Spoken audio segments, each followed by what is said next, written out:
Okay, so first of all, this is not scripted. Second of all, this is the first time I actually tried to make a video, so it's probably gonna be rough around the edges. And finally, if you are like me and you don't really like to hear people talk a lot about guitar related stuff and you just want to hear the comparison, you can skip to the timestamp below to hear the comparison between the Tonemaster Pro and the Neural DSP plugin Archetype Gojira X. Now, if you for some reason like my voice or you just want to hear some white noise in the background, then welcome to my ramblings. So I've been playing guitar for like 15 years. I'm pretty bad at it, to be honest, and that's fine, I just do it for fun. However, I do like to get some good tones every now and then. I've been using plugins for most of the time that I've been playing. The first plugin I ever used was Amplitude 2, which at the time was awesome, but it really sounded bad, to be honest. And then time went on, and we got the Neural DSP plugins, which I believe they are awesome, and I don't think you can get a better tone at a cheap price, to be honest. Just get a Neural DSP plugin and some cheap IRs. I personally like the York Audio ones, and you're set to go. Now, that being said, I do have an amplifier. It's one of the Katana amplifiers. I think it's a 50 watts one, and it's okay, especially if you are just learning. It actually sounds good, not incredible, but good enough.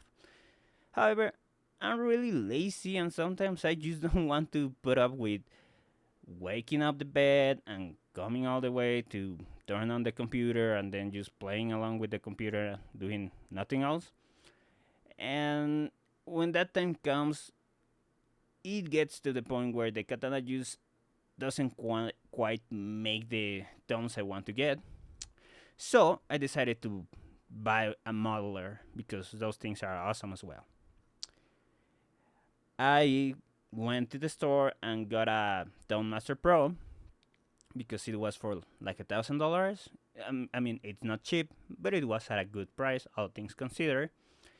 And before I actually got the Tonemaster Pro, I wanted to get a comparison between the models in the Tonemaster Pro and the Neural DSP plugins, and I didn't really find any videos which I like or that have like a direct comparison one-to-one.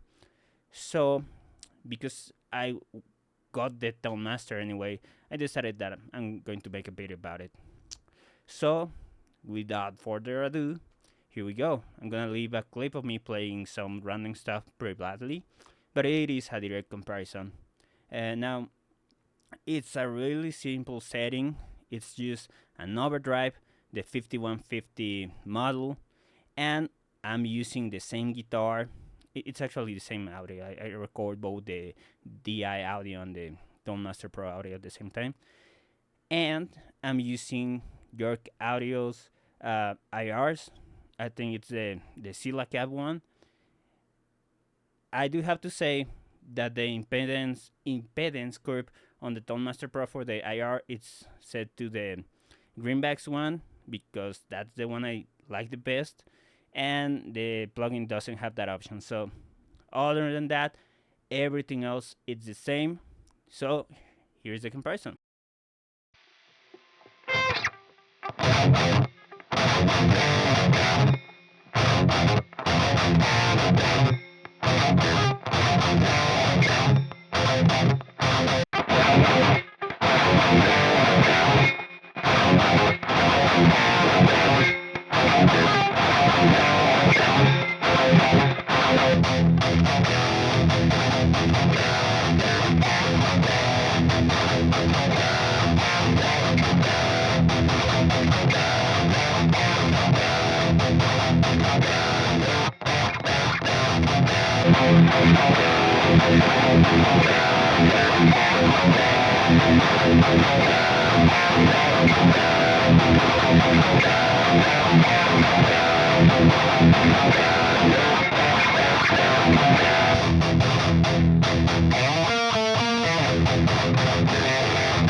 So as you can hear, there's actually a noticeable difference between the two. Now, I believe they both sound really good, and you can make them sound the same if you really wanted to. However, the Tonemaster Pro is just a little bit more dynamic overall. As you can hear in the last clip, if you roll off the volume just a tiny bit, the Tonemaster picks the dynamics better, and additionally, it picks the dynamics on your picking a little bit better, and that's considering that I was using a guitar with EMGs on it, which are not really that dynamic, but even then the difference came across a little bit better in the Tonemaster Pro. Now, I haven't played the real deal. I haven't played the 5150 in real life, so I cannot say anything about how close or how far either the Tonemaster or the neural plugin Archetype Gojira X are from the real amp. That being said, that is not the idea of the video. The idea of the video is for people that, just like me, are on the fence of jumping ship from the plugins to a modeler, in this case the Tonemaster Pro. You can make of the comparison what you will. I personally like a little bit better the Tonemaster, and besides, it's really fun to actually have switches and to actually being able to change a lot of settings without jumping from plugin to plugin or without playing with the DAW. So the bottom line is, at least for me, if you have the money and you get a good deal, I would jump ship to the modeler. It doesn't really have to be the Tonemaster Pro. And overall, I think the Tonemaster Pro is a little bit overpriced at the retail price of $1,500. But if you don't have a lot of money to spend, just get the plugin. And if you are using the plugin and want to jump ship, I mean, unless you play live, I don't believe it's worth it. But that's gonna depend on your needs. As for the tone and quality of both products, I think that they are good enough. In my opinion, the Tonemaster, it's a little bit better, but the neural plugin gets you 99% of the way there for like a fraction of the price. So hope you guys like the comparison, and hope and I hope this helps someone to make a better informed decision.